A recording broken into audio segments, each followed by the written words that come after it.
Nous sommes tellement sollicités. Moi, je te dis, quand je sors et que je vais effectivement faire mes courses dans les magasins, je suis tellement sollicitée par ce que je vois. Est-ce qu'il t'est déjà arrivé, tu sors, tu as fait ta liste de courses, tu as fait ta liste de courses par rapport au budget que tu as alloué pour ces courses-là. Tu arrives dans le magasin, ce que tu as décidé, ce que tu avais écrit, dont tu avais fait la liste, ben, finalement, tu n'as pas acheté la moitié de ce que tu as prévu d'acheter, mais il y a d'autres articles que tu n'avais pas prévus du tout et que ce qui se retrouve dans ton panier. Arrivé à la caisse, qu'est-ce qui se passe? Ton budget a été dépassé. Et maintenant, on commence à se gratter la tête pour la suite. Là, tu es obligé de payer à la caisse. Tu es obligé de payer. Et des fois, tu es même obligé de refuser devant la caissière de dire « ça, je ne le prends pas, ça, je ne le prends pas, ça, je ne le prends pas ». Et c'est marrant parce que quand on a des personnes qui sont après nous, on imagine ce que ces personnes-là peuvent penser dans leur tête, peuvent penser au fond d'elles-mêmes en se disant « mais elle est venue faire des achats, elle n'a pas les moyens et elle a pris tout ça. » Oh, c'est vraiment des fois un sujet de gêne. On est un peu gêné, on est vraiment gêné quand cela nous arrive, n'est-ce pas? Donc, à ce moment-là, qu'est-ce qu'il faut faire? Quand tu es une personne qui n'a pas beaucoup de moyens, moi, je vais prendre mon exemple. J'ai travaillé dans des endroits où je gagnais très bien ma vie. Je gagnais des salaires avoisinant les 3 000 €. Il se trouve que j'ai vécu des circonstances. J'ai perdu mon emploi. J'ai fini par me séparer de mon mari et je me suis retrouvée avec des enfants à charge. À ce moment-là, les revenus, les revenus baissent d'au moins de moitié. Or, sur ces revenus-là, je pouvais me faire plaisir, je pouvais m'acheter des habits, je pouvais habiller mes enfants, je pouvais leur faire des activités sportives, des activités de loisirs, on pouvait partir en vacances, on se payait le restaurant au moins 2 fois par mois pour entretenir un petit peu l'énergie, la chaleur, l'amour familial. Donc on avait cette distraction-là. Je peux te dire qu'une fois que mes revenus ont baissé drastiquement, il a fallu faire un choix.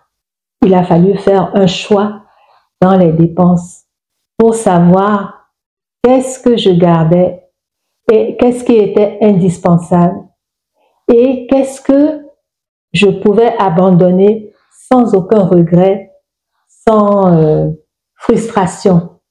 Ça n'a pas été facile, mais tu peux y arriver parce que moi j'y suis arrivée. En grandissant, mes enfants, on en parle souvent de cette période-là où ils me disent maintenant qu'ils comprennent, maintenant qu'eux-mêmes ils sont dans la vie active et qu'ils se retrouvent avec des charges telles que le loyer, telles que le transport, la voiture, les assurances, le gaz, l'eau, l'électricité. Ils sont venus me voir un jour, ils m'ont dit, surtout ceux qui ont commencé leur vie d'adulte assez tôt. En fait, tous ils sont indépendants maintenant et ils ont touché du doigt les réalités de la vie. Et ils se sont dit, mais maman, comment est-ce que tu as fait? Comment est-ce que tu faisais? Comment est-ce que tu as réussi? Et ils m'ont dit, on ne comprenait pas à l'époque quand on te demandait les choses, alors qu'avant tu nous disais oui, maintenant tu nous disais non.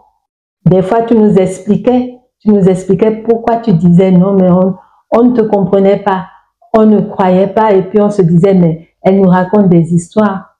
Ils m'ont dit qu'à l'époque où tout allait bien, ils se souviennent, les placards de la cuisine. Il y avait le placard où il y avait les biscuits, les bonbons, en tout cas tout ce qui faisait le plaisir des petits, les gâteaux, des choses comme ça. Et petit à petit, ils se sont rendus compte que les placards ne contenaient plus ces aliments-là. Ne contenaient plus ces aliments. Les gâteaux, finalement, je les faisais moi-même à la maison. Parce que ça me revenait moins cher. Et ça rentrait dans mon budget. De la farine, du beurre, des œufs, de la levure, du sucre, parfois des morceaux de fruits. Donc, j'avais réussi effectivement à réviser, je dirais, à réviser mon budget en fonction de nos besoins. Je prenais ce qui était vraiment indispensable. Je l'assurais avec beaucoup de, comment dire ça, je l'assurais, ce n'était pas facile pour moi parce qu'il a fallu tout réajuster. Et surtout, à un moment donné, quand on ne fait pas attention, ça peut être une période où on est coupé socialement. Oui, on est coupé socialement parce que on ne peut plus faire face aux sollicitations à gauche, à droite. Les amis qui vous invitent à un restaurant, là où vous y alliez sans même y penser, là maintenant vous commencez à compter. Le trajet, ça va me coûter combien? Combien est-ce que je peux dépenser à le restaurant là? Ou alors la séance de cinéma où on commence à tout calculer. Tout calculer. Mais quand l'essentiel est assuré, on le fait dans la sérénité. Moi, j'ai fini par gagner une certaine sérénité et ça m'a appris, ça m'a donné une certaine éducation financière aussi, bien sûr. Ça m'a donné une certaine éducation financière et j'ai appris à relativiser ce que beaucoup de personnes ne font pas. Il y a des personnes, une fois qu'elles sont dans cette situation-là, c'est la dégringolade complète. Elles sont déprimées, elles deviennent même aigries, elles jalousent les autres parce que elles voient un petit peu ce qu'elles ont perdu et tout ça. Mais détrompe-toi. Tu sais que ces personnes-là, tu ne sais pas ce qui se passe dans leur maison. Tu ne sais pas comment elles vivent. Elles montrent effectivement, elles y sont arrivées, elles peuvent se permettre d'acheter telle et telle chose, elles peuvent se permettre certaines dépenses que toi, tu ne peux plus assurer de ton côté. Mais est-ce que tu sais comment elles le font? Il faut savoir qu'il y a beaucoup de personnes qui vivent avec des dettes. Elles vivent avec des dettes. Mais on ne montrera jamais à l'autre qu'on est en difficulté. On préfère couvrir ça et montrer qu'on est bien. Oui, on peut montrer qu'on est bien sans être assujetti au regard des autres. Donc, il est possible de vivre de manière sereine et de vivre pleinement sans frustration avec des moyens limités. Il y a beaucoup de choses qu'on peut faire soi-même et je peux te dire que les dépenses que j'ai pu financer, non, c'est pas les dépenses que j'ai pu financer. Par exemple, quand je te parle des goûters des enfants ou même des repas, le fait de les faire à la maison, les gâteaux que je faisais pour le goûter des enfants, ça permettait de faire une activité. Voilà, c'est ce que je voulais te dire. Ça permettait de faire une activité en commun. Il y avait, et ça les a initiés petit à petit à faire à manger, à faire la cuisine. Par exemple, c'était le dimanche que je faisais un repas un petit peu plus copieux, il y avait une entrée, le plat principal et le dessert. Parce que les autres jours, bon, comme il fallait vivre selon ses moyens, ben, je réservais les moments festifs pour le week-end et surtout le dimanche. Et c'est ainsi que quand il fallait faire le repas du dimanche, ben, chacun avait sa part. Il y avait ceux qui épluchaient les légumes, ceux qui écaillaient les œufs, ceux qui râpaient.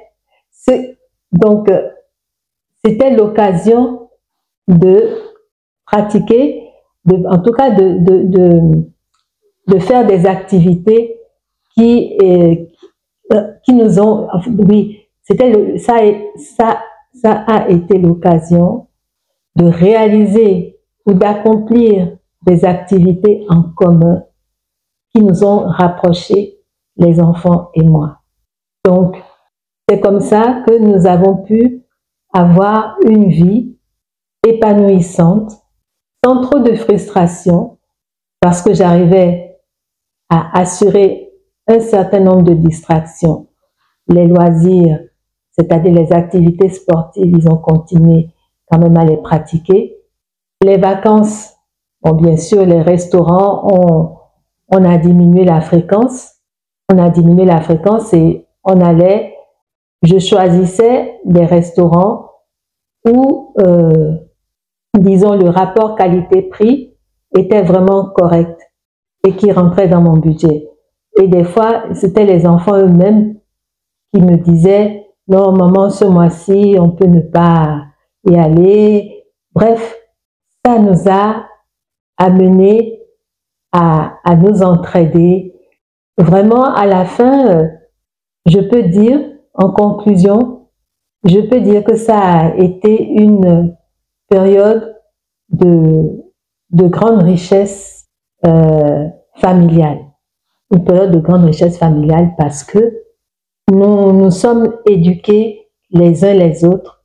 Nous avons été amenés à adopter un style de vie.